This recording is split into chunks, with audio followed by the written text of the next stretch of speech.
संस्कार देण्याचं काम आपलं असणारं हे गुरुकुल करतं, ही आनंदाची गोष्ट आहे.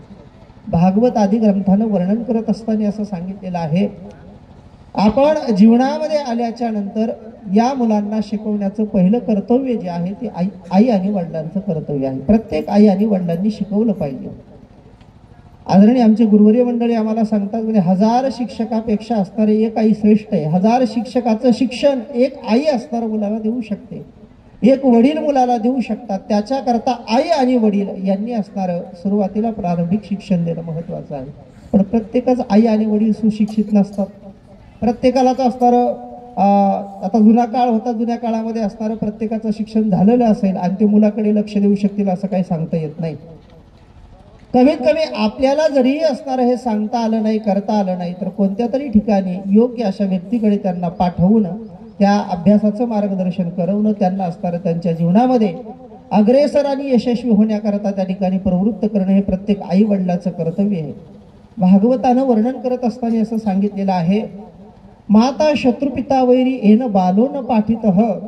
ती आई आणि वडील त्या मुलाचे शत्रू आहेत की जे शिकवत नाहीयेत. म्हणून आपण सर्वजण प्रथमतः सगळ्या आई वडिलांना धन्यवाद द्यावेसे वाटतात की आपण आपल्या जीवनामध्ये स्वतः कष्ट करून आपल्या मुलाला चांगलं योग्य आणि बनण्याकरता या ठिकाणी ज्ञानसाधना गुरुकुल या ठिकाणी बोलावलं, पाठवलं, टाकलं आणि योग्य अशा रीतीने असणारं त्या ठिकाणी त्यांना शिक्षणाकरता प्रोत्साहित केलं. म्हणून संपूर्ण असणारं या पालकांची या ठिकाणी मी यामुळे आभार व्यक्त करतो. आणि या पालक मेळावा हेही सुंदर अशा पद्धतीने या ठिकाणी आयोजित केलेला आहे. पालक मेळावा व्हायला पाहिजे. थोडं विनोदाच्या भाषेमध्ये जर आपल्याला बोलायचं जर झालं तर शाळेमध्ये काय शिकवतात पालकांना याचा मेळ हवा तो पालक मेळावा. शाळेमध्ये काय शिकवलं जातं, आपला मुलगा काय शिकलाय, किती येतंय, घरी कशा पद्धतीनं वागत होता, आता असणारं कसा वागतोय, ह्या सगळा मेळ असणारं ज्याच्यामध्ये पालकांना व्हावा त्याला असणारं त्या ठिकाणी पालक मेळावा असं म्हणायला आपल्याला हरकत नाही विनोदी दृष्टीनं. म्हणून असा पालक मेळावा सुंदर अशा प्रकारे या ठिकाणी पुणे सरांनी आयोजित केलेला आहे. तसं 3-4 वर्ष झालं त्यांचं कार्य सुरू आहे, पण यावर्षी पालक मेळाव्याला अचानक येण्याचा योग आलेला आहे. म्हणून अशाच पद्धतीनं आपल्या मुलांना प्रोत्साहित करा, अशाच पद्धतीनं असणारं आपल्या मुलांना शिक्षणाचं महत्त्व त्या ठिकाणी पटवून सुंदर अशा या गुरुकुलामध्ये टाका आणि पुढील त्यांचं आयुष्य योग्य रीतीनं असणारं पार पडावं अशी त्या ठिकाणी तरतूद करा. आणि आपण सर्वांनी सुंदर अशा प्रकारे या ठिकाणी आलात आणि आल्याच्या नंतर या कार्यक्रमाची ही जी शोभा वाढवली, संपूर्ण ही गुरुजन मंडळी आहेत, हे या सर्व असणाऱ्या तुम्हाला मी या ठिकाणी अभिवादन करतो आणि अभिवादन करून माझे 2 शब्द याच ठिकाणी मी संपवतो.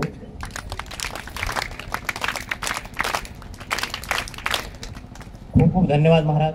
महाराजांनी शिक्षण आणि संस्कार या विषयावर अगदी मोजकं आणि महत्त्वाचं आपल्याला मार्गदर्शन केलं आहे. यानंतर शिवाज्ञा गुरुकुलचे संचालक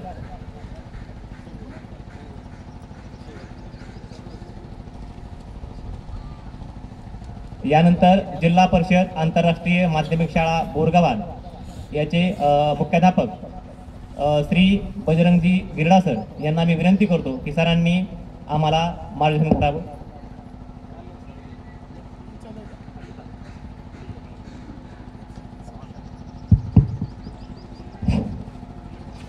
आज ज्ञान साधना गुरुकुल आष्टी ज्याचे चालक मालक पालक पी.डी. सोळंके सर त्या विचारपीठावर उपस्थित असणारे माजलगावला देखील असेच गुरुकुल किंवा यांच्यापेक्षा मोठे गुरुकुल त्यांचे गुरुकुल बंधू, त्याचबरोबर विचारपीठावर उपस्थित असणारे महाराज जगताप सर आणि जे इथं सूत्रसंचालन करतायत आणि समोर बसलेले तुम्ही सर्व पालक वर्ग बंधू भगिनी आणि विद्यार्थी मित्र,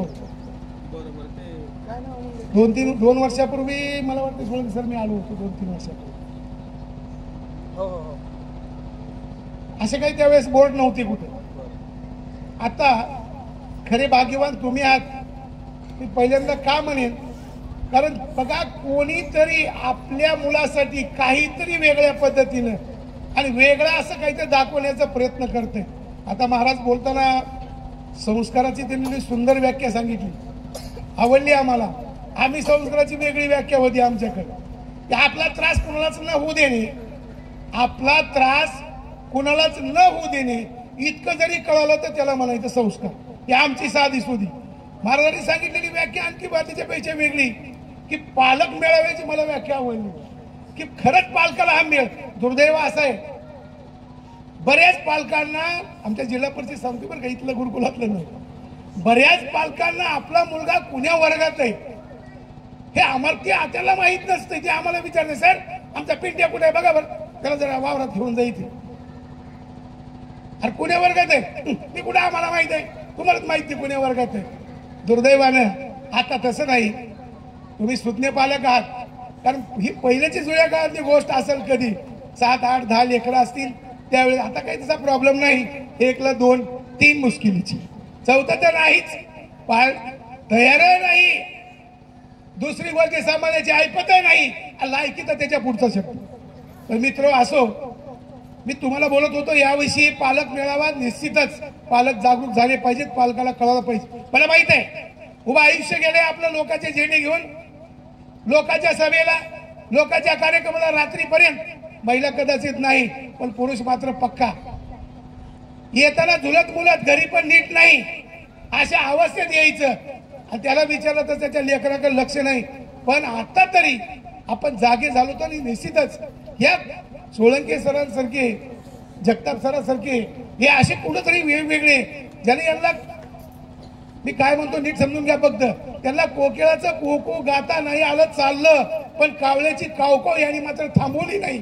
मग माजलगावमध्ये असेल, आष्टीमध्ये असेल, चालू केली. आणि त्या माध्यमातून तरी तुम्हाला आपल्या मुलासाठी आपण काहीतरी केलं पाहिजे. आणि म्हणून त्या मेळाव्यासाठी आता आपण इथं आलात, निश्चित तुमचं मी अभिनंदनाने स्वागत करतो. मी बोलत होतो इथं आले आले पाहिलं, सगळीकडे मध्ये फिरून पाहिलं. तुम्ही आले आले पाहिलं ना मध्ये माता बंधू भगिनी फिरत असताना तुम्ही काय केलंय बघा, काय केलंय मी सांगतोय तुम्हाला, तुम्ही सांगणार नाहीत कोणी. ते बघत असताना आपल्या मुलाचं नाव कुठे, सगळं पाहिजे. इतकं किती जरी सुंदर केलंय, त्याच्यात जर कुठंतरी आपल्या मुलाचं नाव दिसलं, हा माझा बबल्या तिथं आहे, हे एक वेगळं समाधान असतंय. आणि मी पाहिले सोळंके सर, तुम्हाला खास शुभेच्छा. तुमचं सचिन सर तुमचे असतील, तुमचे शिंदे सर असतील, किंवा तुमची सर्व गुरुकुलाची टीम असेल, तुम्ही सुंदर उपक्रम केलाय. कारण आपल्यापाशी पिकतंय काय हे महत्वाचं नाही, मार्केटमध्ये विकतंय काय ते महत्वाचं आहे. लोकांना हे कळलं पाहिजे की यांची मुलं काय करतात. बघितलं मध्ये मी स्वतः पाहिले बघा, इतकं सुंदर सुंदर त्यांचे हस्ताक्षर आहेत, वेगवेगळ्या माहिती लिहिलेली आहेत, चार्ट लिहिलेले आहेत. आणि विद्यार्थ्यांनी, कारण हे सगळं जेव्हा करावं लागतंय तेव्हा हे असे बोर्ड लागतील. तुम्हाला वाटतं हे 2च बोर्ड आहेत. सर म्हणले बघा प्राचार्य नवल सर, आणखी 2 बोर्ड.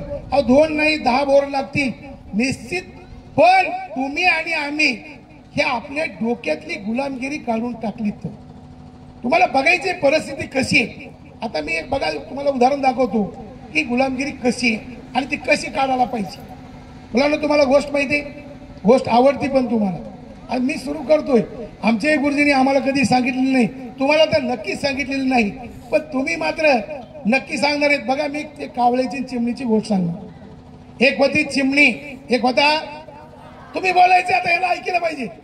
एक होती चिमणी, एक होता चिमणीचं घर, कावळ्याचं घर, सगळे ऐकायलेत ना.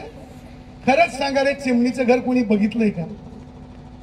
चिमणीचं घर कोणी बघितलंय का? नाही बघितलं. कोणी एखाद्याने तरी बघितलं असेल. आपण शेतकऱ्याची मुलं आहेत, ग्रामीण भागातले, शहरातले नाहीत, मुंबई पुण्यासारखी.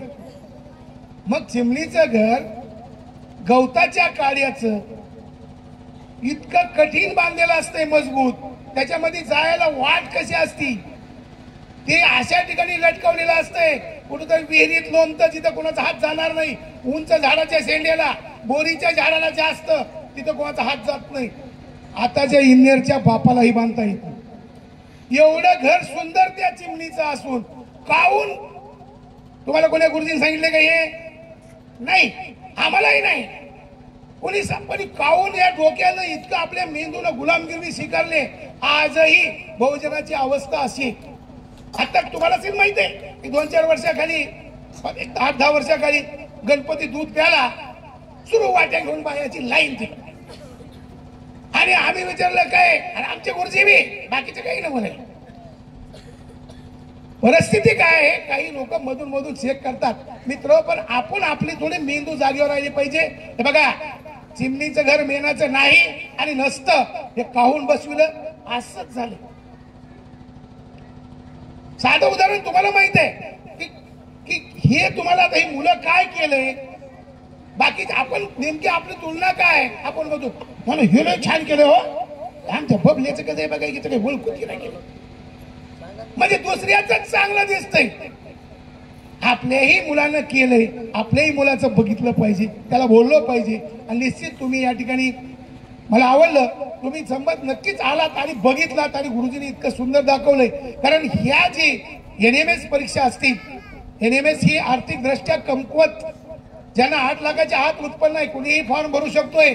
दुसरी गोष्ट, या परीक्षेचं असं आहे, या परीक्षेत नुसतं पास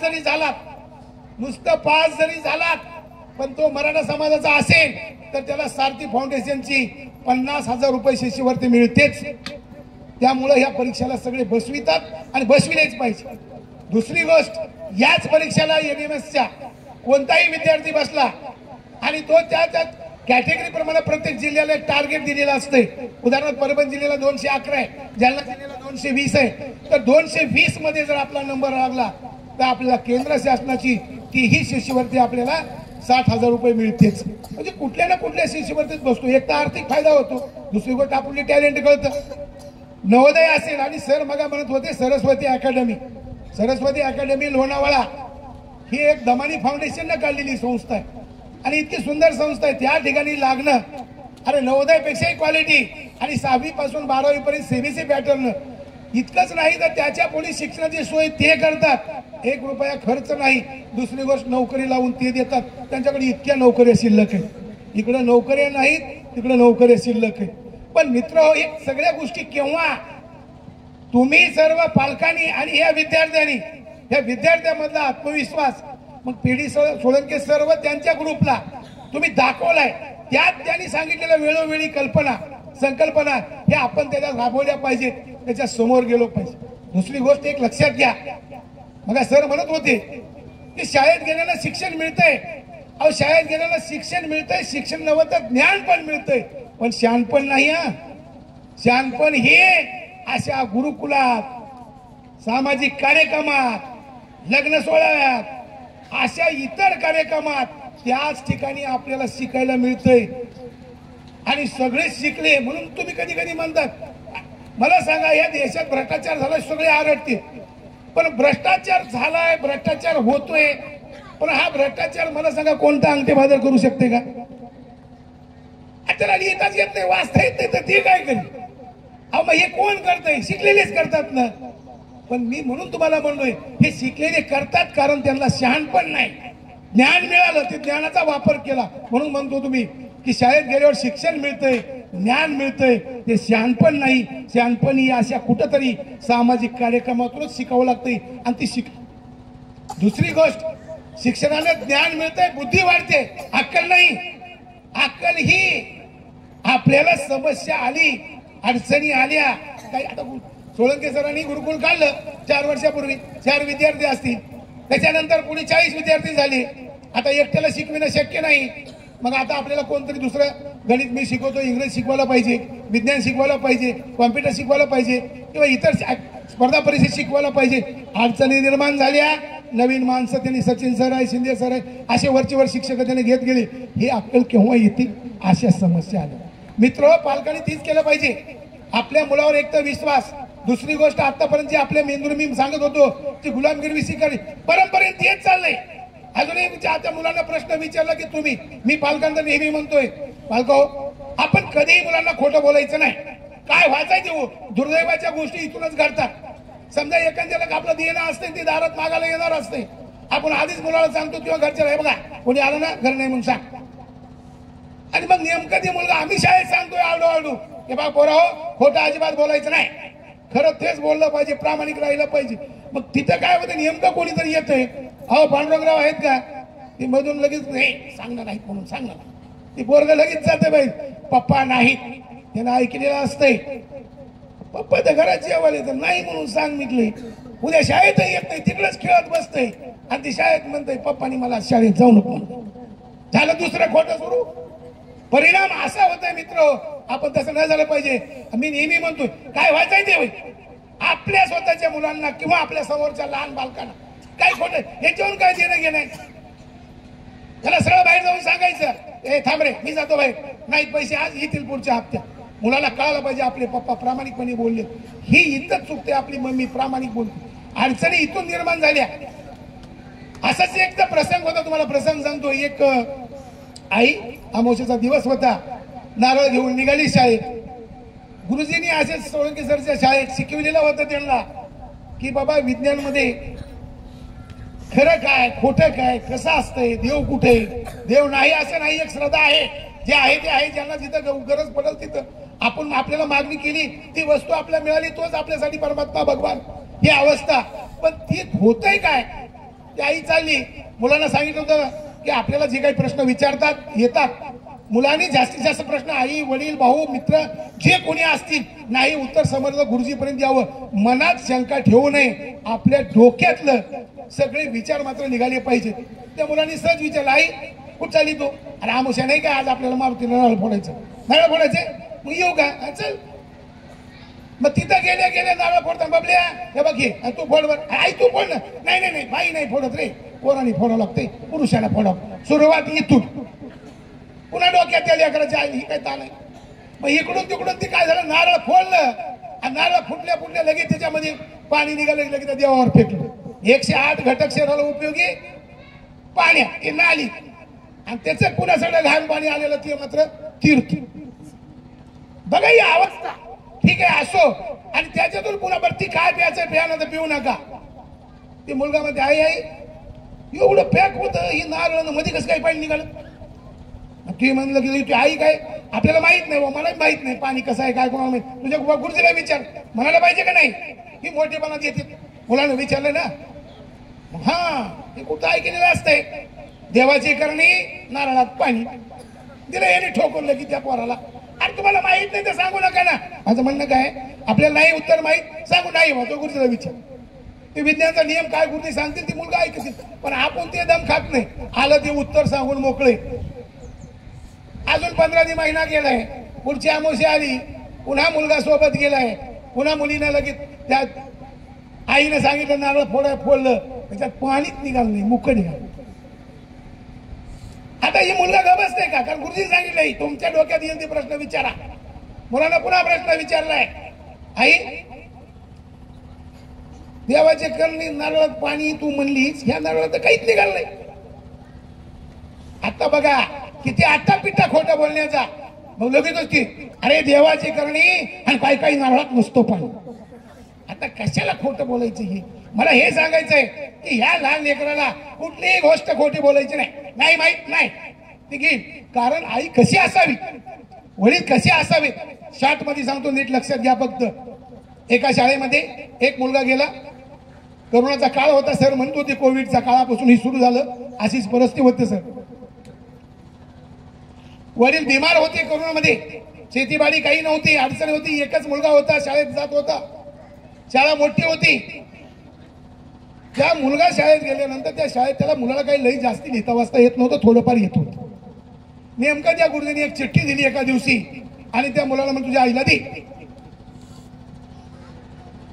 आता आईला चिठ्ठी दिली, नवरा तर करोनात म्हणजे जवळजवळ घेण्यात जमाय अशी अवस्था, घरी कुठली प्रॉपर्टी नाही. आणि तितक्यात शाळेतून चिठ्ठी आली, त्या मुलाला आनंद वाटलाय, आई माझ्या गुरुजींनी माझ्या मुख्याध्यापक चिठ्ठी दिली, काय वाचून दाखव, मला पूर्ण कळणं गेले ग, तू वाचून दाखव. तो अगदी घरी बघा मुलांना काही शाळेत शिक्षकांनी सांगितलं आई ते अगदी पहिला आईला जाऊन सांग. त्याही मुलांना तसंच केलं, घरी गेला आणि घरी घेऊन त्याला चिठ्ठी दिली. त्या आईनं ती चिठ्ठी घेतली, आईनं वाचली, त्या आईला कळाली.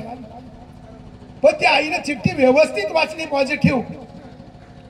अरे बबल्या, त्या शाळेत सगळ्यात हुशार तू आहेस, तुला शिकवण्याच्या लायकीचा एकही शिक्षक त्या शाळेत नाही. हेडमास्टरने लिहिले याच्यात की हा मुलगा आमच्या शाळेत आमच्या लायकीचा आमच्या कुणीच नाही, एवढा क्वालिटीचा मुलगा आहे, ह्याला कुठल्या तरी चांगल्या मोठ्या शहरातल्या शाळेत नेऊन टाका. त्या मुलांना काय वाटलं असेल, वा खरंच मी इतरांपेक्षा भारी क्वालिटी आहे, शिक्षक नाही लायकीचा, त्या आनंद झाला. आणि जो मुलगा पुढे मधलं शॉर्टकट सांगवलंय, शिक्षण झालं त्याचं, त्या मुलाचं पूर्ण अमेरिकेमध्ये त्याला गरज पडली म्हणून अंधारात अभ्यास करायचा कसा, चिमणे दिवे हवेनं उडतात, हवेनं विजतात, आणि मग त्याला लाईटचा शोध लावला. माहितीये कोण लावला? कोण? Correct, Thomas Edison. अभिनंदन तुझं. तर ते थॉमस एडिसन अमेरिकेत त्याला लाईटचा शोध लावला, जगाला लाईट दिला, आणि तो जगातला एक मोठा शास्त्रज्ञ बनला. बघा कशामुळं? आईच्या पॉझिटिव्ह वाचणं एक तुम्हाला कळेल. दुसरी गोष्ट पॉझिटिव्ह विचार म्हणजे चांगला विचार. दोन, त्या ठिकाणी पत्रकार आले सगळे. लगेच पत्रकारांनी थॉमस एडिसनला विचारलं, भाऊ साहेब तुम्ही किती प्रयोग केले? कारण त्याच्यातले दोष काढायचं आधी माहित असतं लोकांना, पत्रकारांना तर जास्तच. किती शोध लावले? म्हणजे 1000 वेळेस. म्हणजे 999 प्रयोग तुमचे फेल गेले. थॉमस एडिसन म्हणजे नाही, 999 वेळेस ज्या प्रकारे मी केलं त्यानं लाईट लागणार नाही, पण 1000व्या प्रयोग जो मी केलाय त्या पद्धतीनं केलं तरच लाईट लागतो, हा सिद्ध करून दाखवलं. हा पॉझिटिव्ह विचार. बरेच दिवस झाले होते, त्यालाही वाटलं आता भारतामध्ये जावं, आपल्या आईला भेटावं, आणि तो वापस घरी यायला निघाला. बॉम्बेला आला, घरी आला, गावात पाठीवर येऊन पोहोचतोय असा आष्टीच्या फाट्यावर. एका म्हातारा भेटलं त्याला, ए बाबल्या कुठं होता इतके दिवस? बाप्पा लय मोठं झालंय तू साहेब, झालंयच मोठं. ते मला हो असं मी नाही का लाईटचा शोध लावला ती मीच, एवढा मोठं. आणि मग आता कसं आला तिकडं? मग गावाकडे जर आईला भेटावं म्हणून. अरे तुला माहित नाही का? मी काय 2 वर्षापूर्वी तुझी आई मेली ना, लागला ढसा रडायला, आणि तिथून तो आता बघ जायचं कुठं? वडील तर आधीच वारली, आई वारली, घरी कोण नाही. पण चला आपलं घर तरी बघू, झोपडं बघू. तो घरी आलाय, बघतोय तर ती कडी कोंडा उघडला. मध्ये बघतोय एक कोपऱ्यात संदूक पडलेलं होतं, पेटी. चला आता मध्ये दुसरं काही नाही, पण गरिबी मुलकाची, आणि अशा परिस्थिती भड संदूक उघडलाय. मध्ये बघतोय, मध्ये साडी फाटकी तुटकी बाहेर काढतोय. सगळ्या शेवटी होती ती एक चिठ्ठी. ती चिठ्ठी काढली, चिठ्ठी हातात घेतली, आणि त्यानं म्हणला, बा त्यावेळेस आमच्या सरांनी दिलेली चिठ्ठी मला आईनं वाचून दाखवलेली. वा काय चिठ्ठीत बघावं. चिठ्ठीत वाचलं. चिठ्ठीत त्यानं वाचत असताना डोळ्यात पाणी आलं. चिठ्ठीत काय लिहिलं होतं की तुमचा मुलगा फार खोडकर आहे, खराब आहे, आमच्या शाळेत ठेवायच्या लायकीचा नाही. याचे आताच्या आता आम्ही रेस्ट तिकीट केले, टीसी काढून टाकले, उद्यापासून शाळेत येऊ देऊ नका, कुठं पाठवायचं तिकडं पाठवा. आता ही चिठ्ठी त्या आईनं कशी वाचली?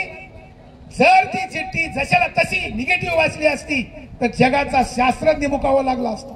पण त्या आईनं ती चिठ्ठी पॉझिटिव्ह थिंकिंग मध्ये वाचली की माझा तुला अशी लिहिलंय गुरुजींनी की तुला शिकवायच्या लायकीचा एकही शिक्षक इथं नाही, आणि तू सगळ्यात क्वालिटीचा आहे, तुला कुठंतरी मोठ्या शाळेमध्ये नेऊन टाकावं. ही पॉझिटिव्ह विचार त्या आईनं मांडला, आणि तेव्हाच तो जगाला शास्त्रज्ञ मिळाला. बघा साधे उदाहरण आहे. शिवबाई छोटी होते, पण जिजाऊ त्यांना लहानपणापासून राजे म्हणायच्या. म्हणजे त्याच्यावर लहानपणापासून राजाची ती त्याच्यावर पडणारे संस्कार होते, आणि म्हणून ते मोठे छत्रपती राजे होते. आपलं काय होतंय, आपण त्याला तर पंड्याशिवाय बोलत नाही, आणि लोकांनी त्याला बंडूराव म्हणावं असं म्हणतील. आधी आपण म्हणायला सुरुवात केली पाहिजे, आपण पॉझिटिव्ह बोललो पाहिजे. बऱ्याच वेळेस म्हातारे असं करतात. आमचे कसं आहे बघा, मी सुजाता लयच हुशार आहे, पण ही गदगणी असा याला काही.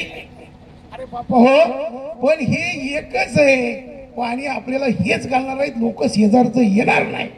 त्यासाठी तरी पॉझिटिव्ह बोलायला शिका, तुलनात्मक बोलू नका. मुलगा मुलगी दोन्ही समान म्हणा. सुजाताही चांगली आहे, राजाही चांगला आहे, दोन्ही अभ्यास करते. पॉझिटिव्ह करून आपण वळूया. पॉझिटिव्ह विचार आपण मांडलात तरच त्या मुलापर्यंत पोहोचाल, आणि मुला मुलीत तुलना करायची नाही. हे सगळ्यात महत्वाचं आपण लक्षात ठेवलं पाहिजे. आणि आपण की ह्या विद्यार्थ्याचा विकास कसा होईल, कोण चांगलं कुठं शिकवत आहे आपण. हे बघा तुम्हाला सगळंच कळतंय, सगळ्याला सगळंच कळतंय, फक्त ते समजून घेतलं पाहिजे. आता तुम्ही इथं आलात, या ती बघा, त्याच्यानंतर बघितल्यानंतर मग सरांशी चर्चा करा, सर आमच्या मुलाचा काय प्रॉब्लेम आहे, काय गोष्टी कशी आहेत, मग त्याला आणखी काय केलं पाहिजे, कोणती पुस्तक दिली पाहिजे, कोणता अभ्यास घेतला पाहिजे. हे बघा, ही एकमेकाच्या चर्चेतून आपण पुढे जातोय. मला खात्री आहे, कारण सोळंके सर गेल्या 2 वर्षाखाली 40 ते आज 80 विद्यार्थी होत आहेत, म्हणजे पालकाचा विश्वास जिंकलाय. आणि विश्वासापेक्षा मोठी जगात दुसरी गोष्ट कोणती नाही. आणि बघा, आपले मुलं पुढे जावे, आपल्या मुलांनी काहीतरी करावं, यासाठी आपण निश्चित, हे बघा, शिकून नोकऱ्यात लागतील, नाही लागले हरकत नाही, पण एक चांगला म्हणून माणूस जरी निर्माण झाला तर हे आपल्यासाठी सोयीचं आहे. नाही तर आज जर आपण निगेटिव्ह थिंकिंगचा जर विचार यांच्याकडे केला तर उद्या वृद्धाश्रमाशिवाय आपल्याला सोय ठेवणार नाहीत. म्हणून तरी आपल्या मुलावर एक चांगले संस्कार, चांगले विचार पडले पाहिजे, कारण माणसं ही विचाराने बदलतात. आणि म्हणून ते विचार देण्याचं काम, शिक्षण देण्याचं काम सोळंके सर करतायत. त्यांच्या कार्याला निश्चितच सलाम. तुम्ही सर्वांनी ज्या ज्या गोष्टी आपल्या मुलाच्या बघितल्या पाहिजे. मुलगा आपला काही करतोय, मी तुम्हाला सांगतोय, हे सीसीटीव्ही कॅमेरे आहेत. तुम्हाला वाटतंय आम्ही इथे कसं काय मुलांना कळतंय? अहो, हे सीसीटीव्ही कॅमेरे नुसते ठराविक गोष्टी टिपतात हो, पण हे सीसीटीव्ही कॅमेरे इतके खतरनाक आहेत, जशाला तसं टिपतात आणि जशाला तसं तुपून टाकतात. तुम्हाला उदाहरण म्हणून शेवटचं सांगतोय आणि थांबतोय. आमच्या वर्गात एक पहिलीच्या वर्गातली गोष्ट होती. एक मुलगा तिची आई घेऊन आली. मी सहज बाहेर बघितलं तर रोडवरून एक बाई येत होता, तन तन तन करीत असे. लक्षात आलं पाहिजे सोळंके सर, आपल्या चालकाला, मालकाला कळलं पाहिजे हे पालक येतोय कशाने येतोय, चांगली गोष्ट आहे का वांगली गोष्ट आहे. आणि मला लक्षात आली, मी पटपणे ऑफिसमध्ये उठलो, लगेच गेटकडे सुरू केलं. आणि ताई दारात एंट्री करायची. काय ताई, काय झालं, काय मुलगा काय सांगतोय, काय झालं? ते म्हणलं त्यांच्या वर्गातली ते कोण गुरुजी, कोण मॅडम, कोण आहेत बघा त्या वर्गाला, ते कोपऱ्यात जाते, असं असं करतात आणि असं करून तोंडात टाकतात, भिंतीकडे बघून करतात, पुन्हा इकडे पोरात येऊन मांडी घालून बसते. माझ्या लक्षात आलं, ताईला काय म्हणत, ताई अगदी बरोबर आहे, एक 4-5 दिवस थांबा, पुन्हा तुम्ही या, मी बघतोय काय ते, याच्या पुढे असं होणार नाही, कारण हे मुलावर संस्कार चांगले पडणार नाही. मी बरोबर ती शाळा सुटल्यानंतर झालं. दुसऱ्या दिवशी गोष्ट होती, गुरुजीला सहज बोलता बोलता म्हणलं, सर या काही गोष्टी करायच्या गेटच्या बाई, गेटच्या आत आल्यानंतर आपण दिवसभर शाळेचं, कारण या 40 लेकरांसाठी आपण आदर्श आहोत. आम्ही काही सांगितलं 2 आणि 2 5 सांगितलं ना, तुम्ही कितीही सांगा 2 आणि 2 4, पोराबद्दल आमच्या गुरुजींनी 2 आणि 2 5 सांगितले, 5च म्हणणार आहे. कारण इतका विश्वास शिक्षकावर असतो मुलांचा. हे शिक्षकाला पटविलं, त्यांनी बंद केलं. पुढे 8-15 दिवस गेले. मला इतना छंद लागला, जावं तर मी प्रत्येक वर्गात जाऊन बसतो, मुलात जाऊन बसतो, टेबल खुर्ची गरज नाही, अंतर नकोय. एकदा पहिलीच्या वर्गात जाऊन बसलो, मांडी घातली, काय चाललंय पोरं, कसं काय तुमच्या घरी, कसं काय सध्या शेतीत पेरण्या झाल्या का, यांच्या गप्पा आणायला सुरू करा, आशय सांगायला सुरू करते, कारण यांना सगळंच माहित असतं. आणि त्याच्यातच मी सुरू केलं, मग तुझे पप्पा काय करते, तुझी आई काय करते, तुम्ही काय करतात, काय खातात, काय जेवण केलं का. तितक्यात नेमकं त्या बाईनं आणलेला मुलगा, पप्पा मला म्हणतो, सर तुम्हाला माहितीये का, मी काय त्याला विचारलं असं, ते तुम्हाला माहितीये का, मी डबाच आणला नाही. अरे काहून आणला नाही डबा, काल काय झालं ते 5 होते पप्पा, रात्री काय ते सोसायटी मिळाली का काय माहित नाही बाबा, मला काही कळलं नाही. ती येताना आले झुलत, मम्मी पप्पा काय रात्री जिंगाणा केला कुणाला ठाऊक, मला मी झोपलो अभ्यास करून. ते अभ्यास गट सुरू होते, आम्ही अभ्यास केला आणि झोपलो. सकाळी आई उठलीच नाही ना, आलो म्हणला मी तसा शाळेत. जाऊ दे, काय आमच्याकडे तर खिचडी आहेत ना शाळेत खायला, शासन खिचडी देते, कपडे देते, सगळं देते, पुस्तकं पण देते. काय म्हणलं त्याला, मला सांगायचं ही मुद्दा, जितकं आमच्याकडची गोष्ट तुमच्यापर्यंत आणून पोहोचवते, तितकी तुमची गोष्ट आमच्यापर्यंत पण आणून पोहोचवते. हे सीसीटीव्ही कॅमेरे खतरनाक आहे. आणि म्हणून ज्या आतापर्यंत या मेंदून आपल्या चुका केल्या, आता नाही चुका करायच्या. आपल्या नवरा बायकोला भांडण करायचं ना, हे झोपले, भांडण करायचं ना, ही शाळेत गेल्यावर, काय अडचणी विचारायचं ना, ही शाळेत गेल्यावर, त्यांच्या समोर नाही, कारण तुम्ही त्यांच्या समोर केला की बस सगळं शिक. आणि मग पुन्हा सांगायचं नाही की आमच्या मुलाला काही वेगळं कोणी शिकविलंय, आणि उगाच दुसऱ्यावर दोष द्यायचा नाही मित्र, कारण याचं हे खरे सीसीटीव्ही कॅमेरे आहेत. आणि म्हणून या मुलावर आपण संस्कार, नुसत्या कथा सांगून, गोष्टी सांगून, रामायण महाभारत सांगून, महाराज आहेत, मी भागवत पुन्हा नाव म्हणणार नाही, आधीच भागवताचार्य म्हणले, महाराज ह्या सगळ्या गोष्टी सत्य, भागवत जरी ऐकलं सगळं खरंय, पण ह्या ऐकण्यापेक्षा तुम्ही प्रत्यक्ष काय वागताय, मुलं त्याच्याकडे बघतायत आणि ते मुलं तुम्हाला त्या पद्धतीने पुढे वागतायत. त्यासाठी मुलासाठी आपण सगळ्यांनीच संस्कार टाकायचे, तर आपण आपले संस्कार तसे वागलो, राहिलो, बोललो पाहिजे, तेवढं करावं. आणि निश्चित सर्व विद्यार्थ्यांना शेवटचा टप्पा तुमच्यासाठी एक, तुम्हाला 1 ते 8 जसं माणसामध्ये लहान मोठी असतात ना तसे आमच्या गणितामध्ये बी असते. आणि माणसामध्ये बी एखाद्याला म्हणलं का एखाद्या गरीबाला उठून सांगा ए बस खाली, तुला काय कळतंय, लगेच मोठा कोणतरी म्हणतोय ती तसंच दबतोय. शाळेत पण तसं होतंय आमच्या मुला.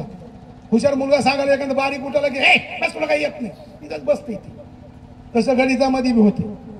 1 ते 10 मध्ये सगळ्यात मोठा अंक कोणता? 0. 0 बी लहान आहे का मोठा आहे? 0 ते 10 मोठं कोण आहे? 10. आता बघा 10 बाजूला ठेवलं त्या गणितात ह्या माणसासारख्या 9 8च्या खानाखाली 1 दिलं. 9 कोणाच्या दिलं? 8 कोणाच्या दिलं? मग आपल्या पैशाला लहान 7 कोणाच्या दिल? 6 कोणाच्या दिल? 5 कोणाच्या दिल? 4 कोणाच्या दिल? 3 कोणाच्या दिल? 2 कोणाच्या दिल? आता 1 पैसा लहान काय? पण ते तुमच्या सोळंके सरांच्या, सचिन सरच्या, शिंदे सरच्या गुरुकुलात आहे, इथं बसलेला आहे. ती 1. आता 1 काय करील? सांगा काय करील? तुम्ही सांगा ना रे, शिकविले ना. काय करील? आता कानाखाली नाही देणार, खाली वाकर त्याला हात लावील, त्याला असं उचलून आपल्या कमरेवर घेईल. 1 आणि त्याच्या वर घेईल ही 0. आता किती झाले? कानाखाली मारून मोठं होत नाही, हातात हात देऊन सगळ्यात मोठं होतंय. इतकं जरी शिकायला मिळालं तरी पुष्कळ झालं. तुमची केलेल्या गुरुकुलात टाकल्याचं सिद्ध झालं हे मात्र निश्चित मानू. तुमच्या सर्व कार्यास सोळंके सर, तुमच्या टीम्स आणि विद्यार्थ्यास माझ्या प्रचंड अशा शुभेच्छा. मी थांबतोय. धन्यवाद.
हॅलो, धन्यवाद सर. भाषणातली जी काही चौफेर फटकेबाजी आहे ती आपण आज अनुभवली, त्याबद्दल सरांचे पुन्हा एकदा मनपूर्वक आभार. यानंतर शिवाज्ञा गुरुकुलचे संचालक तथा ख्यातनाम शिवव्याख्याते सन्माननीय जीवन नखाते सर यांना मी विनंती करतो की त्यांनी सुद्धा आम्हा सर्वांना मार्गदर्शन करावं. श्री नखाते सर.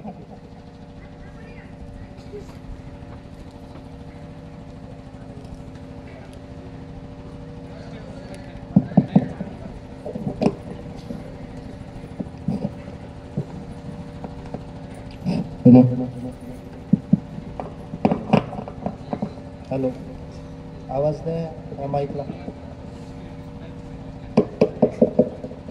हॅलो, अजून आवाज दे थोडा. सरना ओळख करून देतानाच म्हणले व्याख्याते, आता व्याख्यात्यासारखा आवाज ठेव थोडा. इको. हां, तसं नाही माईक घेतलं तरी आवाज खूप मोठा आहे.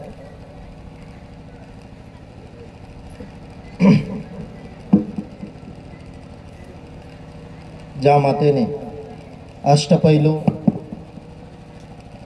अष्टावधानी, संपूर्ण पुरुष, एक थोर राज्यकर्ता, आदर्श सेनानी आणि प्रजाहित दक्ष असा राजा, जो परधर्म सहिष्णू, स्वधर्म रक्षक आणि स्त्रीहित दक्ष होता, अशा राजा ज्या मातेने घडवला, त्या राष्ट्रमाता राजमाता जिजाऊ मासाहेब यांच्या चरणी प्रथमतः नतमस्तक होऊन ज्या महामानवांना, ज्या महान राजानं तुम्हाला, आम्हाला नव्हे संबंध जगाला आदर्श घालून दिला, तो आदर्श म्हणजे उभ्या आयुष्यात छत्रपतींना कधी त्यांच्या आईचा शब्द खाली पडू दिला नाही, म्हणून 450 वर्ष होऊन लोटले तरी ज्यांचं नुसतं नाव घेतलं की तोंडातून आपसूक जय येतं असे